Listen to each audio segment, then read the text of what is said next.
Muito bem, meus amigos do projeto As Vozes do Gol, sejam bem-vindos à última entrevista desta que é a primeira temporada. Ainda teremos muito pela frente, porque a ideia do projeto As Vozes do Gol é justamente desbravar o Brasil, conhecer não só os narradores que fizeram história, que marcaram a sua trajetória, como aqueles que também estão surgindo como os novos profissionais que vão levar a emoção do futebol para todo aquele que gosta desse esporte, seja no velho radinho ou através dos aplicativos também.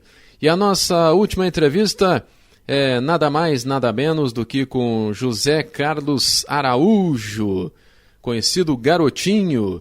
E já quero explicar para vocês que esta entrevista ela foi apenas gravada por WhatsApp, porque, segundo o Garotinho, por questões de imagem, ele não poderia, então, realizar esta entrevista como a gente desejaria. Mas não há problema nenhum.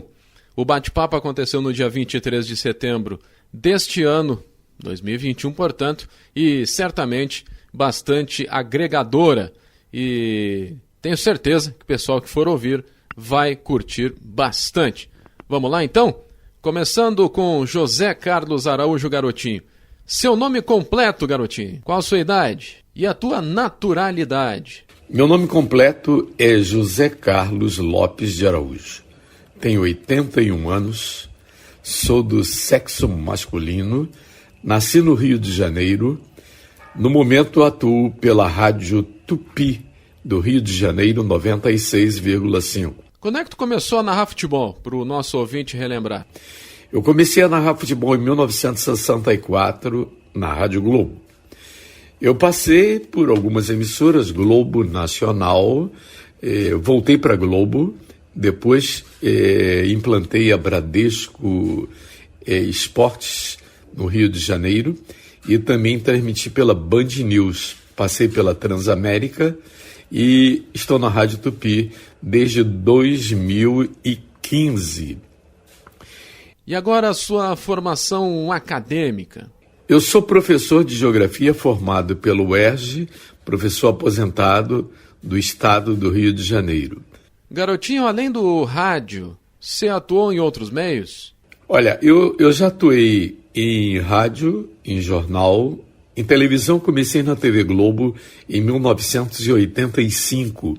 Lá fiquei fazendo o Globo Esporte local. Era eu, Léo Batista e Fernando Vanucci.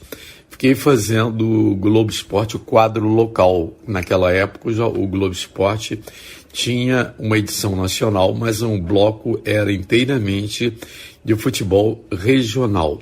E eu fiquei de 85 a 90. Depois fui para a TV Educativa, hoje TV Brasil. Depois passei pela CNT, Band e SBT mais recentemente, sempre com produção independente. Quais as tuas principais influências na narração esportiva? As minhas influências maiores foram os grandes comunicadores de auditório, César de Alencar, o grande repórter Carlos Palu. Bem, a minha principal influência na narração foi quando em 77 eu larguei a Rádio Globo e fui para a Rádio Nacional, dirigi a equipe pela primeira vez, montando uma equipe, eu, o Apolinho, o Apolinho, Denis Menezes, o Luiz Mendes, o Sérgio Moraes, e quando eu consegui ganhar da Globo, a Globo me chamou de volta. A tua narração é mais descritiva, dá mais ênfase aos bordões ou é um misto disso tudo? Eu diria que eu sou um comunicador que apresenta um grande show, que tem o antes, durante e depois do jogo. Então, hoje, você não lê mais texto comercial. Você tem a obrigação de vender produto. Eu que estou na publicidade desde 1968, sei dessa importância e dessa postura. Agora vem aquela polêmica, né, Garotinho? A narração é um dom ou uma técnica? Eu acho que a narração é dom, é técnica e é também tem que ter um conteúdo artístico. Se não tiver o conteúdo artístico, você não está enquadrado nesse segmento que eu me coloco, que é o de grande comunicador e, consequentemente, apresentador de um grande show. Qual foi o maior impacto da pandemia de Covid na tua atividade? O maior impacto da pandemia de Covid na minha atividade foi o fato de eu ir para o estádio vazio. É outra coisa, não tem sentido você transmitir futebol sem público. Não tem aquela troca de energia com a galera. Eu, por exemplo, prefiro transmitir no meio do público do que dentro de uma cabine fechada. O maior impacto da pandemia de Covid-19 na minha atividade foi exatamente impedir as viagens e, consequentemente, ficar muito frio dentro do estúdio para transmitir diante de uma televisão, ou então ir para o estádio sem público, completamente vazio, que é um negócio muito chato. É a mesma coisa que o ator se apresentar num teatro inteiramente vazio, sem plateia, sem poder interagir. Você se sente cômodo narrando em plataformas como YouTube e Facebook? Se eu me sinto cômodo narrando em plataformas como YouTube e Facebook, claro que sim. Hoje eu não me consigo me ver transmitindo sem essas plataformas, até porque hoje o alcance do rádio aumentou graças exatamente à internet. Os alcances da transmissão esportiva vão além dos alcances daquele aparelho velho de AM que à noite tinha uma propagação muito maior. Hoje eu estou transmitindo futebol, estou interagindo com brasileiros que vivem em diversos países. Eu tenho grupos em Israel que acordam de madrugada para acompanhar o jogo do Flamengo, numa cidade chamada Modin. Em Munique, na Alemanha, eu tenho um grupo de brasileiros também que acompanha de madrugada os jogos à noite do Flamengo. Em Boston, nos Estados Unidos, e por aí vai. Essas transmissões por plataformas, como eu citei, YouTube, Facebook, enfim, na tua opinião, ainda se constituem em jornadas radiofônicas? Transmissões via YouTube, Facebook ou plataformas similares também se constituem em jornadas radiofônicas? Claro que sim. Hoje está tudo integrado.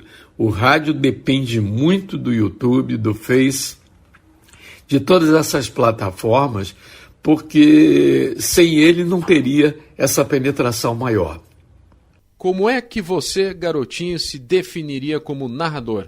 Sobre as características minhas como narrador, eu já as defini aqui.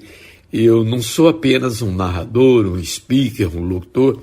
Eu me enquadro como um apresentador, um comunicador que apresenta um grande show e no meio desse show tem a partida de futebol.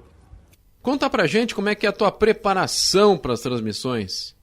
Olha, eu me preparo para a transmissão de uma tal forma que, por exemplo, eu chego no estádio 3 horas antes de a bola rolar. Isso antes de viajar, quer dizer, jogos locais no Rio de Janeiro. Quando os jogos eram, por exemplo, no exterior, geralmente 5, 6 horas antes eu já estou no estádio. Então, a preparação, logicamente, que hoje você vai para a internet, pesquisa as prováveis escalações, os locais da partida, as estatísticas, tudo isso serve para você fazer a sustentação numa abertura e principalmente num bate-papo com um comentarista, que é o Apolinho, ou com o Dé, o Aranha, ou com o Gerson Canhotinha, meia hora antes de a bola rolar, eu tenho esse bate-papo com eles e geralmente eu estou embasado em muita pesquisa que eu faço. E tu utilizas alguma técnica, algum tipo de memorização, por exemplo, para as escalações? Alguma técnica para memorização das escalações? Não, eu acho que a principal técnica é você ter visibilidade boa para poder ver as diferenças físicas dos jogadores e ter a identificação da numeração da camisa. Por isso que muitas vezes transmitir pela televisão, como a gente faz atualmente, que não está viajando, por causa da pandemia, você tem até mais facilidade para transmitir um jogo de futebol do que propriamente no Maracanã, onde você fica no último andar, não dá para você identificar o jogador, muitas vezes não dá. Se você tiver um monitor na cabine e esse monitor te ajudar sem o delay, aí vai te facilitar muito. Agora, eu também ponho as escalações em ordem vertical e não por posição tática no papel. Eu tenho um caderno onde já estou com 4.500 e poucos jogos transmitidos e eu tenho todos os jogos com a estatística, com os gols, com a súmula desses jogos, tudo isso arquivado. Garotinho, você costuma produzir aberturas de jornadas, redigir textos, esse tipo de coisa? A abertura das jornadas eu produzo não texto, eu produzo um roteiro dos temas a serem abordados, normalmente nesse papo que eu falei com o comentarista. E os cuidados com a voz? O melhor remédio para a voz é dormir. Se você dormir bem, você está oxigenando, você está com o teu metabolismo normal e, consequentemente, você consegue projetar a voz com facilidade sem fazer esforço. Agora, trazendo aqui para a nossa atualidade, na sua opinião, há espaço para narradores de gerações mais antigas, como o seu caso, por exemplo? Há espaço para narradores de gerações mais antigas na atualidade? Eu acho que existe espaço para todo mundo. Eu, por exemplo, sou da geração mais antiga em atividade hoje. Acredito que no Brasil, na minha idade, não haja outro narrador, outro apresentador no futebol trabalhando com atividade, narrando 3, 4 jogos por semana. Talvez eu seja o único. Mas há espaço, sim. E a tua opinião sobre a narração na atualidade? Eu acho que o futebol e a comunicação, a narração esportiva, ela é muito regional. O locutor gaúcho transmite de uma forma, essa escola gaúcha influencia muito o Paraná, Santa Catarina, São Paulo tem outra escola que influencia Goiás, Mato Grosso e até o norte do Paraná. E eu acho que o Rio de Janeiro influenciou muito mais as regiões norte e nordeste do que as do sul. Então, existe realmente essa narração penetrando através de outros estados e influenciando os novos narradores. Essas narrações por plataformas, na sua opinião, elas se constituem em transmissões radiofônicas, todavia? As transmissões em plataformas como o YouTube são consideradas radiofônicas, claro. Existem muitas rádios na web hoje, mas não deixam de ser rádios. Quais as vantagens e as desvantagens em se narrar hoje? As vantagens e desvantagens de se narrar na atualidade. Em primeiro lugar, não houve renovação de grandes valores. Eu acho que hoje o mais importante, como sempre foi, é a vocação. E você não vê isso, muitos narradores estão atuando aí porque encontraram uma beirinha para ganhar um dinheirinho, mas não tem vocação nenhuma. Narradores devem ou podem atuar em outras funções? Eu acho que sim. O mais importante do narrador de futebol, do comunicador, é ter cultura geral. Ele pode ser professor, pode ser advogado, pode atuar. Eu, por exemplo, atuo como publicitário há muitos e muitos anos e acho que se enquadra bem. Eu sou vendedor do produto que eu produzo. Narradores podem fazer algum tipo de curso? Isso funciona? Primeiramente é dom, é vocação. Agora, você pode aperfeiçoar em outros cursos. Pode fazer curso de técnica vocal, pode fazer a fono, pode fazer várias coisas. Eu, por exemplo, estudei canto porque no meu início de carreira não havia a profissão de fonoaudióloga. Então, eu fiz canto durante 2 anos e usei a técnica de canto e uso até hoje. E a tua opinião sobre a narração feminina? A opinião sobre a narração esportiva feminina, eu acho que culturalmente o brasileiro não aceita e não está aceitando. Agora, pode ser que com o tempo venha a aceitar. Eu não tenho nada contra, mas eu acho que se não está havendo renovação na narração masculina, é muito difícil você ter uma renovação, uma projeção com a narração esportiva feminina. Garotinho, sinceramente, é possível criar algo novo na forma de se narrar no rádio? É possível criar, sim, algo novo na forma de se narrar no rádio. Por que não? Eu, por exemplo, tenho várias ideias para colocar em uso, não as revelo aqui, até por questão de preservar o que eu vou lançar mais adiante. Mas eu acho que tem muita coisa, é só você criar. Qual é o futuro da narração esportiva? O futuro da narração esportiva radiofônica vai depender muito das emissoras, porque eu acho que hoje as emissoras de rádio não estão investindo nem nas grandes vozes, nos grandes locutores.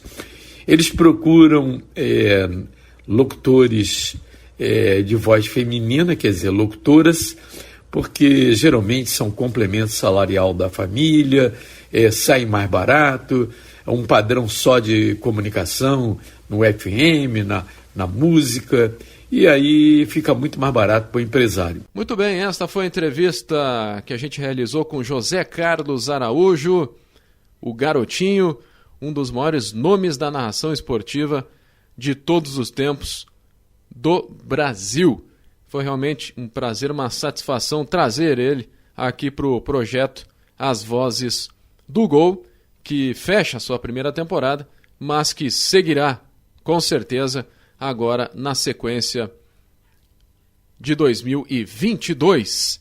É isso, meus queridos amigos, um grande abraço, obrigado pela audiência, compartilhem este conteúdo, que servirá com certeza para aqueles que são apaixonados por futebol, ou para aqueles que estudam também a narração esportiva, como é o meu caso mais específico. Um abraço, valeu, até a próxima, tchau, tchau.